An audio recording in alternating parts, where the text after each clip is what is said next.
कोविड-19 corona virus का संक्रमण को रोकथाम करने के लिए भारत सरकार के दिशा निर्देश के अनुसार अप्रैल 14 तक हमने लॉकडाउन जारी रखा था।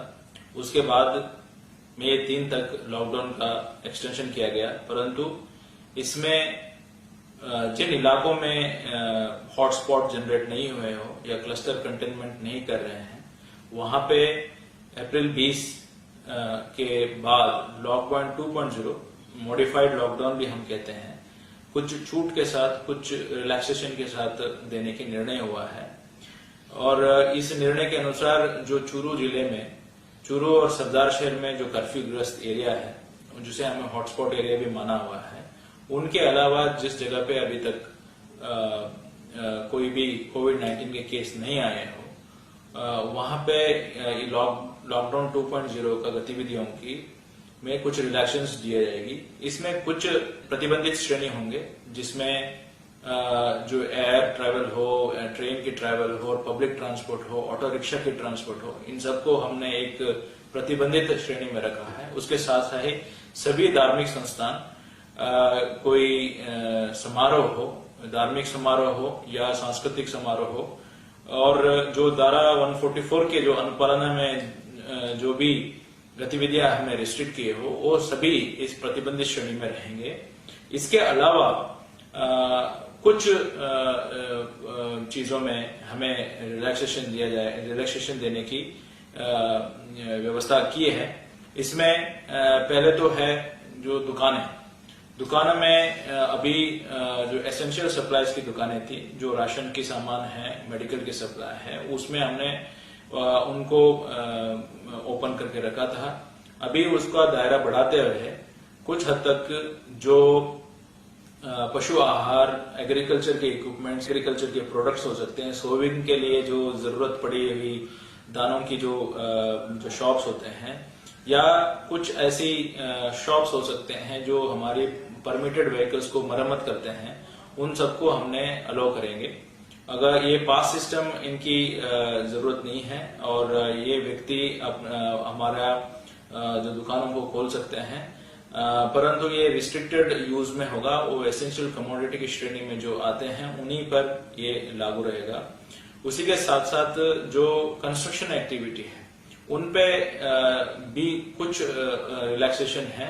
वो भी जो हमारी जो मेडिकल और स्वास्थ्य डिपार्टमेंट की जो ढांचे हैं, उनके निर्माण के लिए, या रूरल एरिया में रोड सड़क जो बन रहे हैं, उनके अलाउ हो सकते हैं, या रूरल डेवलपमेंट के जो काम में कम्युनिटी वर्क्स का नरेगा से जो कार्य होता है, जो लेबर इंटेंसिव होता है, वहां पे भी अलाउ किया जाएगा। और उसके साथ साथ जो ऊर्जा विभाग के काम हो या इरिगेशन, पीएचडी का जो कंस्ट्रक्शन रिलेटेड वर्क्स हैं, उनको हम अलाउ करेंगे। इनकी जो वर्क जो है, में हमेशा ये ध्यान रखना पड़ेगा इनमें कि सोशल डिस्टेंसिंग और मास्क पहनना और अपना हैंड सैनिटाइजेशन करना इसमें कंपल्सरी रहेगा। इसके साथ साथ जो सर्विसेज है, सर्विसेज में हम होम डिलीवरी के ऊपर ज्यादा जोर दे रहे हैं। स्पेशली जो सर्विसेज है जहां पे हमने परमिशन दिया हुआ है, उसमें मेडिकल सामग्री भी हो सकती है, उसको भी होम डिलीवरी का, राशन का होम डिलीवरी का, दूध की होम डिलीवरी का हमने परमिशन दे चुके हैं। सो होम डिलीवरी के जो सर्विसेज है या कुरियर के सर्विसेज है, उन पे हम हमेशा जोर देंगे। उनको परमिशन हमारे जो पास सिस्टम के मूलक वो आ सकता है, उनको ये सेवाएं उपलब्ध रहेगी। उसके साथ साथ जो आईटी और आईटीएस जो हमारी कम्युनिकेशन सिस्टम को अप करके रखते हैं, टेलीकॉम सर्विसेज के हैं, उनके लिए भी जो है ये फ्री मूवमेंट रहेगा। उनकी जो डिपार्टमेंट है, उनके डिपार्टमेंट हो या कंपनी हो, जो आईडी कार्ड देते थे, उसी से उनका पास सिस्टम माना जाएगा। और जो इंडस्ट्रीज के बात आते हैं, तो इंडस्ट्रीज में भी लॉकडाउन 2.0 में रूरल एरिया में छूट मिली हुई है। स्पेशली जो मेडिकल के जो प्रोडक्ट्स बनाते हैं, या जो एसेंशियल कमोडिटीज है उनकी प्रोडक्ट्स बनाते हैं, या उन जो इकाई है जहां पे लेबर उसी परिसर में रहते हैं, तो उनको भी परमिशन दिया हुआ है। जो रिको क्षेत्र है, जो नगर पालिका यानी म्युनिसिपल एरिया से बाहर है, उनको भी जो हमारे जो इंडस्ट्रीज चलाने की परमिशंस दी हुई है। अगर इन व्यक्तियों की मूवमेंट के लिए पास की जरूरत पड़े तो वो पास जो सिस्टम है वो हमारे ई पास सिस्टम में देने के बाद जो GMDIC द्वारा उनको पास दिया जाएगा। जो इकाई अपना एम्प्लॉयज को या अपना लेबर्स को अपने एरिया में रखती है, अपना परिसर में रखती है, तो उनकी कोई पास की जरूरत नहीं रहेगी। उसी तरीके से जो कुछ छूट जो है, जो मूवमेंट्स ऑफ गुड्स में भी जो पहले था वही रहेगा। उसके साथ साथ जो ट्रेन की मूवमेंट्स में जो गुड्स के व्हीकल की मूवमेंट होगी, या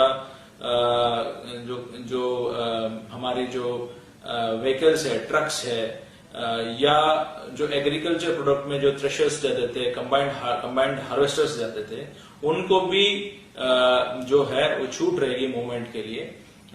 यह जो छूट प्रदान की गई है उनके लिए उनकी कोई पास सिस्टम की जरूरत नहीं रहेगी।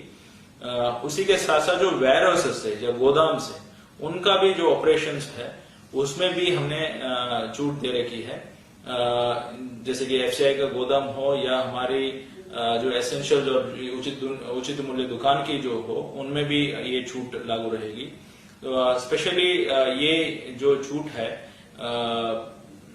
उन क्षेत्रों में होगा, लॉकडाउन क्षेत्र में अभी हम रखे हैं, और जो कर्फ्यू क्षेत्र है जहां हॉटस्पॉट बने हुए हैं, इनमें रिस्ट्रिक्शंस लागू रहेगा, कंटेनमेंट जारी रहेगी।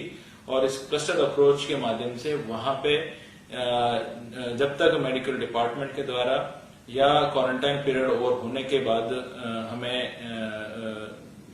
ये कंफर्म नहीं होता कि यहाँ पे कम्युनिटी स्प्रेडिंग नहीं है, तब तक ये जो कर्फ्यू का पीरियड एक्सटेंड नहीं हो सकता, तब तक रहेगी।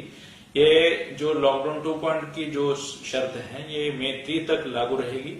और मैं सभी से निवेदन करूंगा कि आप जरूर ये सभी चीजों का ध्यान रखते हुए, सभी चीजों में हमें कुछ दिमाग में रखने वाली बात हमेशा यही रहेगी कि आपको सोशल डिस्टेंसिंग मेंटेन करके रखना पड़ेगा, सेल्फ हाइजीन को ध्यान रखना पड़ेगा, हाथ धोना, अपने हाथ को सैनिटाइजर करना। अगर कोई हम एम्प्लॉयज को रखते हैं उनको भी वही व्यवस्था करवाना, उनको भी मास्क पहुंचाना, ये भी आपको सुनिश्चित करना पड़ेगा। अगर कोई ऐसा राशन की दुकान हो या अन्य दुकान हो या कोई इंडस्ट्री हो, अगर ये कोई भी प्रिंसिपल को फॉलो नहीं करता तो हम उसको क्लोज करने में प्रतिबद्ध रहेंगे।